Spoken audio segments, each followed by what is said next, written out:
Before we get into the slipper making, I always like to look at well-being first, and to get that I go outside. I joined my husband on a fly fishing trip in the Lake District and I got so much out of it. I even managed to find time to meditate. I just love showing people a little bit of peace and quiet. So I hope you enjoy this serenity and the beautiful nature, all of which increase our well-being. Do remember to get outside, and for now, just enjoy. And in a couple of minutes, we'll be back inside with the slippers.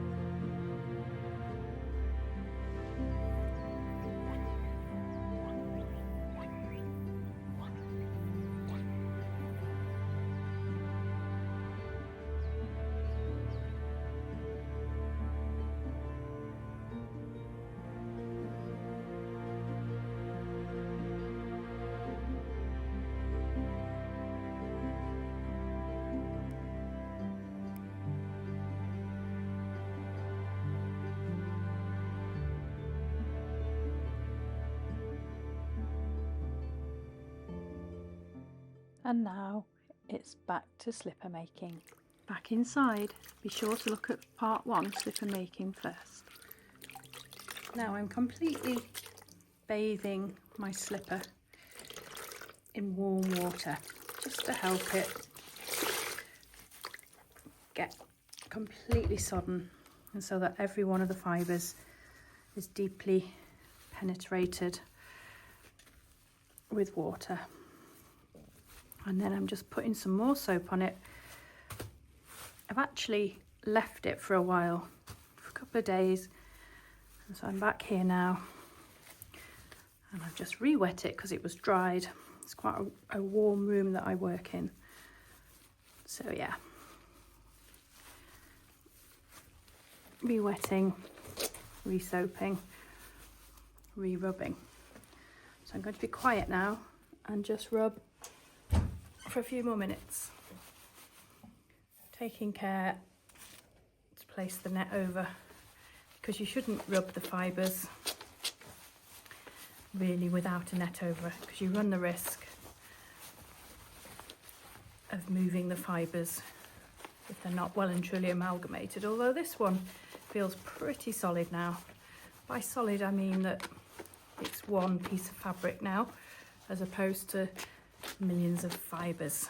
They've all begun to embed into each other. So bear with me while I do this for another 10 minutes just to be sure, and I'll speed it up.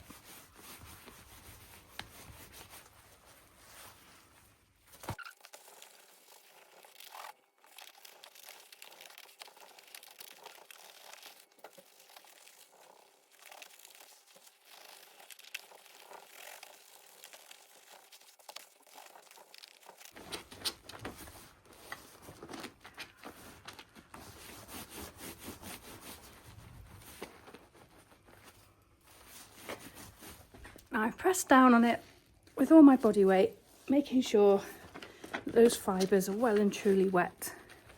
And I'm also making sure that those edges all the way around are nice and tight against the plastic. So let's have a look at it now.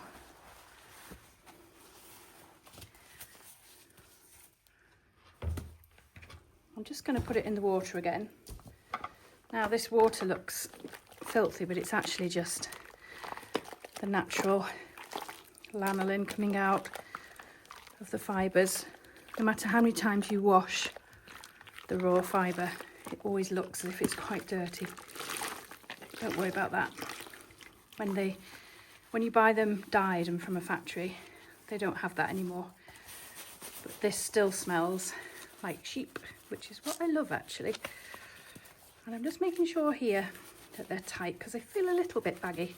So you can see I'm just rubbing once more around the edges so that it's nice and tight up against the plastic.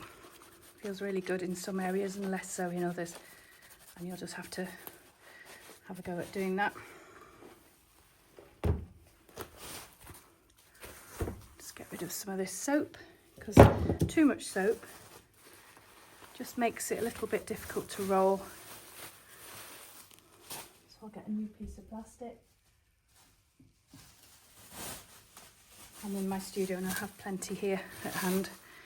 If you're at home, just simply rinse your plastic. Can you see now? It's pretty much very, very smooth, and you'd be hard pressed to know that they were once lots and lots of strands. It just feels like one bulky piece. So now I'm going to have a go at fulling it, which is a term we use to shrink the fibres and to turn it into felt. So I'm just going to roll up, make a very tight parcel. Oops. And then I find it easiest if I roll half the towel in like that, and then I'm just going to roll it backwards and forwards, which I'm going to do for a few minutes, turning it round. I'm making the tripod shake, sorry. After you've done it for a little bit, you open it up. Whichever way you're rolling, it's going to shrink that way. So it's vital that after 5 minutes of rolling, or even 2 minutes, pick it up, flip it over, and it'll start to get all these creases that you can see. And you can see the imprint of the bubble wrap, that will go away. But the creases are normal, that's what you expect. And just roll it again for another couple of minutes this side.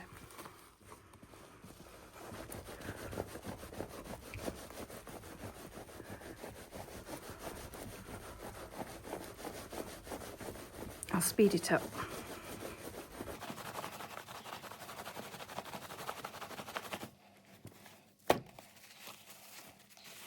And then you can see when you open it up, it's shrank that way now. So remember to turn it over and to turn it that way.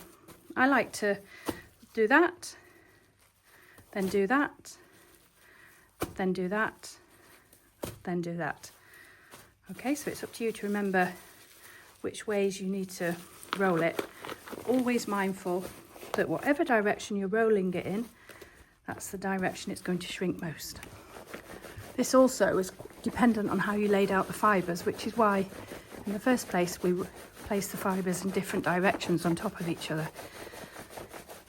because the fibres shrink along their length. If I only had one layer of fibre, I wanted a long scarf, I'd be mindful to make sure that even though there's only one layer, I would place the fibre in different directions so that we get shrinkage from all sides of the scarf or anything that you're making. One day I shall do a video and show you all these basic tips.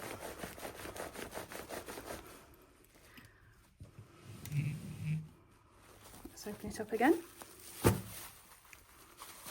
You see now, I can feel it shrinking quite a lot because the plastic inside is beginning to ruche because it's got less space.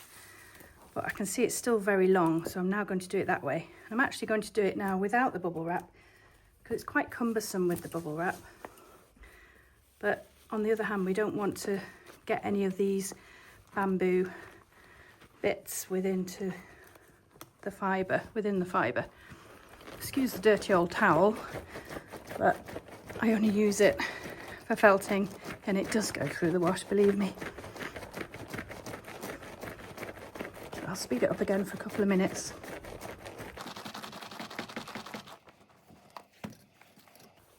Now it's starting to shrink nicely that way, so again we'll turn it over that way and roll it some more as tightly as you can.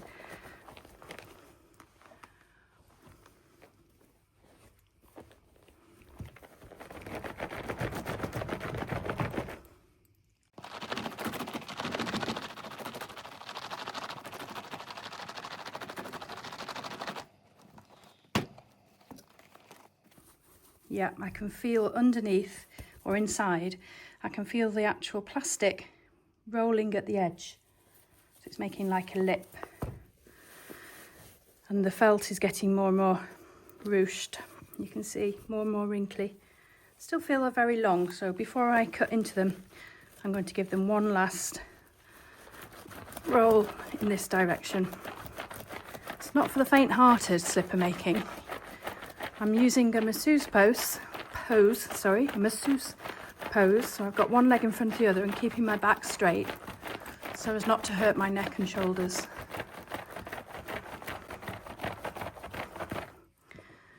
And the whole thing is walking off the table with me.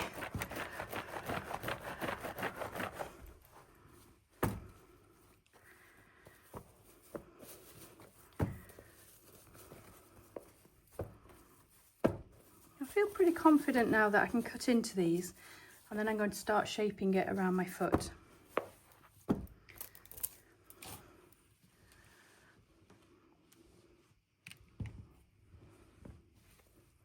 So, I'm going to take some good sharp scissors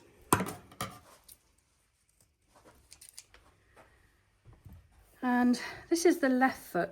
You can see the shape of the foot there. So we're going to cut a hole here like a teardrop. There's different ways you can do these slippers. You can cut them from here and then you have like a slip on with no heel effectively around your heel. But I like to make them like this. So you put your foot into it.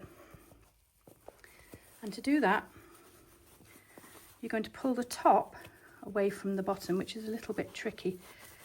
So I can feel the plastic in there. And the reason I'm pulling it away from the bottom is when I snip into it, I don't want to go right through it and cut the sole. So here's the area I'm going to snip into. So I make an incision here.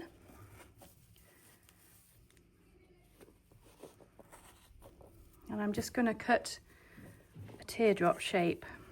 Not too big, because it does get a little bit bigger. And the last thing you want to do is to keep cutting it bigger. So there's my entrance to my slipper. You can see the Herdwick in there. Feels nice and felted. You might find sometimes that when you take this out, so remove the inner, you might find that when you take it out, this isn't felted very well, and that's because you won't have pressed down hard enough at the beginning, and all your fibres won't be strong, won't be wet enough, sorry. So I'm just going to put my hand inside and just rub around my fist. I've got my fist like so. You can see the shape of the slipper beginning to take form, and I'm just going to pop it in some more hot water. So I'm just going to boil the kettle a minute. So I've added some very hot water. Do be careful, never fully boil. I'm used to the temperatures, but the last thing I want you to do is to burn your hand. So I've added the boiling water to the cooler water, and this will just make the slipper shrink a bit faster. I never use hot water when I'm doing the first stages of felting, earlier when I was rubbing, when I had the net and the plastic inside. And the reason I don't use hot water then is because I don't want all the fibres to shrink in their layers rather than to the layers above them. If I did hot water, then you'd end up with a slipper inside a slipper inside a slipper, if that makes sense. What you want to do is to make sure that all those fibres are joining together to both the fibres on top of them and beneath them. And if you use hot water too quickly in the felting process, then that's what will happen. They just won't join together. So I always only use tepid water or cold water. So can you see the shape of the slipper now? This is the heel. And I've got that heel shape by simply putting my fist in it and rubbing around and across and over my fist. And I'm mindful that these edges where I've cut have split open, which is perfectly normal. And all you do for that is put some soap on it and then close them up by rubbing them between your hands like so, and just working your way round.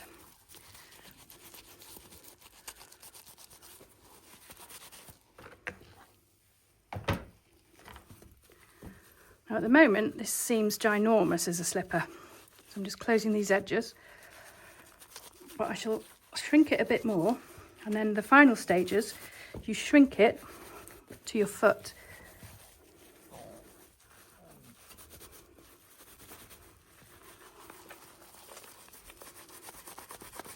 The reason that the fibres are not well felted where you cut is effectively when the fibres join together, originally they're like that, they're quite loose, and then as it shrinks they go tighter and tighter and tighter and tighter and tighter, and then if you can imagine cutting across my knuckles, the ends of the fibre become exposed and they're loose again, so you just have to be mindful of that and close them up again.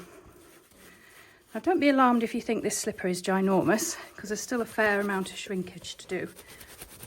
And before I put it on my foot, because it is far too big, and that's normal, I'm just going to shrink it some more.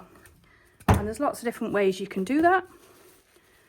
You can put it back in the hot water, which you just hear at my side. You can hear me squeezing it out, and then I'm going to place it on the mat again, and I'm just going to shrink it a little bit in its length, being mindful to keep it in a rough idea of the shape. Don't worry too much if it's not perfect, but that will do. I'm quite concerned that this end is very big. So at this stage the fibres will shrink very quickly. The end is fast compared to how long it's taken you to get to this stage.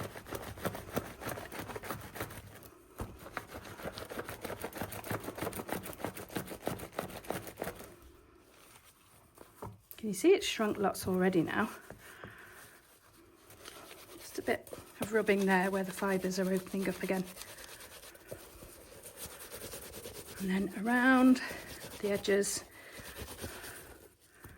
so that there's no seam around your fist, so you don't get these corners.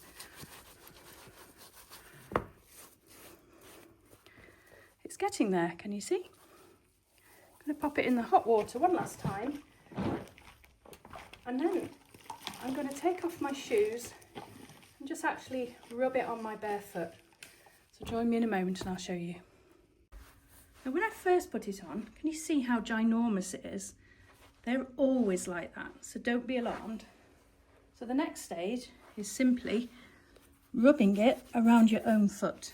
I need to cross my knee to do that, so bear with me. So the slipper is far too big at the moment, can you see? There's a lot of extra space, and people always panic at this point, and you just have to be, what's the word, trusting that the slipper will shrink down with a lot of hard work and rubbing. So I'm going to carry on doing that, rubbing across the top of my foot, the sides,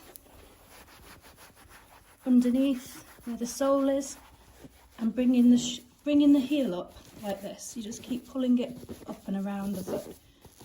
And every now and again I'm going to place my foot in some boiling, well, not boiling, we don't hurt ourselves. I need to shave my legs for sure. They're coming out their winter hibernation. But you can see it's far too big at the moment. So I'm going to put my foot in some water again and carry on rubbing. See you in a moment. So after lots of rubbing and lots of bashing, I finally got a slipper shape. It's very hairy and it's still a tad too long on this end. Now typically it's when I'm making a video for YouTube, and normally when I make slippers they turn out fine, and usually that's because I'm using merino wool, as in these, even though I didn't make these ones. These are a friend's, one of my students who made these. But when you make them with merino, they do shrink a lot easier. And I have to say, take heed of some of my mistakes. I used or recycled a piece of plastic that I had here in my drawer, and actually I think on reflection it was too big for my foot.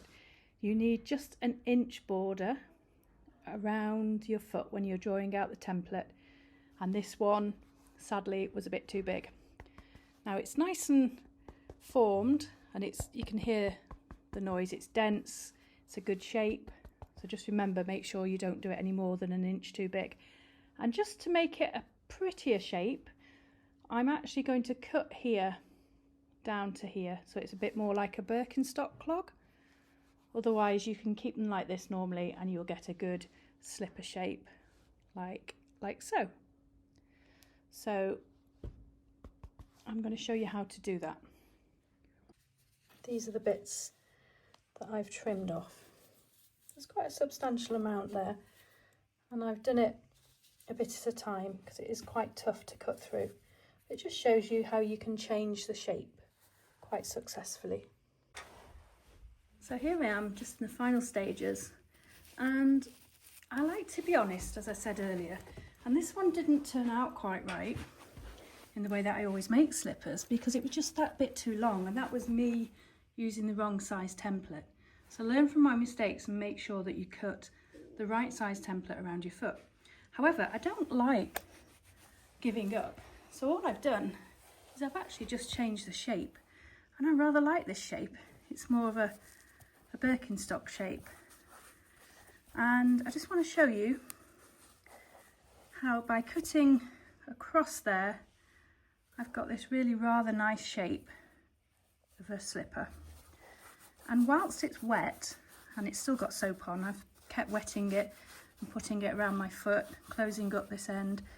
You can shape, can you see the water there? Just by simply putting your thumb in, pulling it, then putting your foot in it again and shaping it around your heel like this. Just keep pulling it around. And then you end up, as I'm doing it, you can see all the water still coming out. And I've closed the edge now, it's no longer open. It's just a lot of rubbing. I'm just going to take it off one more time and just finish the last bit by hand, and then I'll show you. And there you have it, a snug Birkenstock type slipper that come on and off rather easily, and I love it. I just have to make another one now. You can simply keep shaping your slipper whilst it's still wet. You can still see some of the soaps coming out the top there,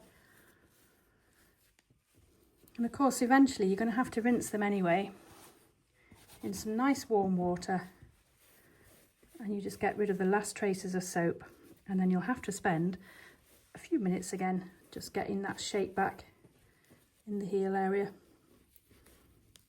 It's very versatile, it's very malleable when it's wet, and you have to leave it in the shape you want for it to dry, and whichever shape it's in, it will dry in that shape.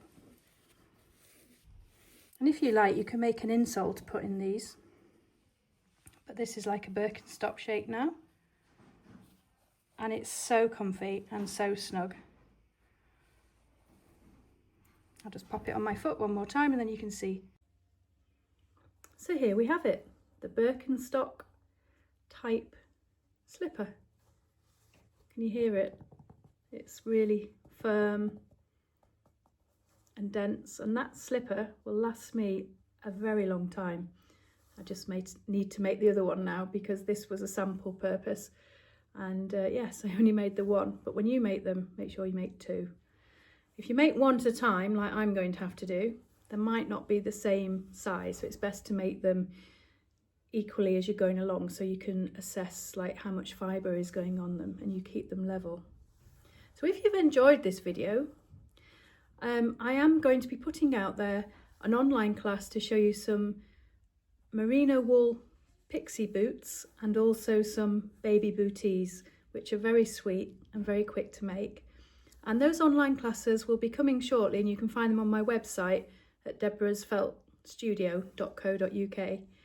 And I'm only going to have so many places because I'd like to do some Zoom lessons through the course. So if you'd like to enroll for the course, I will put details on my website. And I hope to see you soon for my next video. And I think we might look at scarves and felting with beautiful silks and nano felt with merino on the back, or jewellery. There's just so many beautiful things to make. So take care folks, and we'll see you again. Thanks for watching. Bye.